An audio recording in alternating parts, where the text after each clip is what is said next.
Growing up in Ohio, the Midwest, Texas, the South, anywhere really in America where college football is king, at some point you have probably heard this: don't have a wedding on a Saturday in the fall. It's not the way of the world anymore, though. NBC4 digital anchor Christine Varconi joining us now to kind of talk about the shift in the wedding industry, how couples and planners are navigating in this college town. Yes, and obviously one of the biggest college towns in America throws a lot of hurdles, as we have discussed. So for decades, June was the month of the bride. Some folklore linking it all the way back to ancient Romans because Juno is what it's named after, the goddess of femininity and weddings and marriages, everything like that.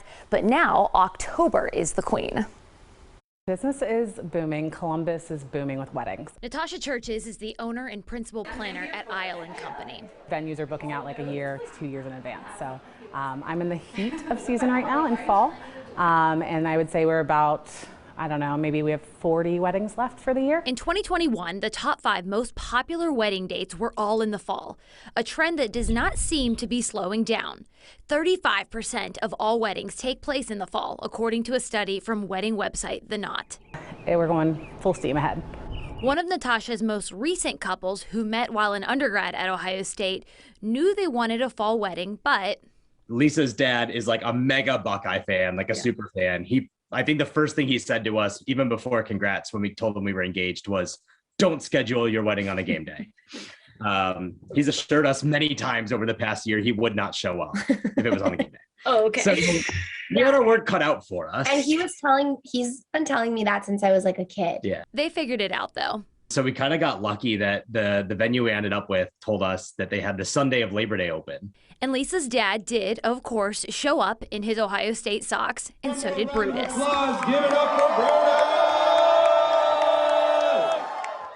Everything worked out for Lisa and Ryan, but when planning a wedding on a game day, there are some additional hurdles to get through. Prices are going to be extremely high on football like weekends. Hotels are going to be like astronomical.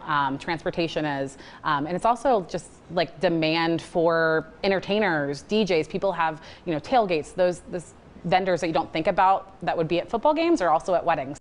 But as long as you have the budget, Natasha says there are always ways to make almost everyone happy and focus on the couple. Just trying to meet in the middle, and maybe there's a watch party the night before, or maybe Brutus comes at some point, just incorporating those small things to make everyone happy. Jennifer and Brad, we love guessing games, so can you guess the most popular wedding date out of 2022? It's coming up. It's coming up. Yeah.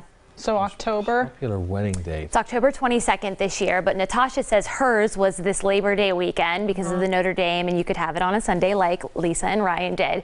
Yeah. And then also the upcoming bye weekend, which is October 15th. I was going to say bye weeks. That's where you get them. My son got married to a Florida girl, and her parents were so ticked off that it was a Florida-Auburn game on the day of their wedding.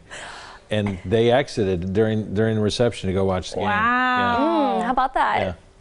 There you have it. I guess you learn your priorities.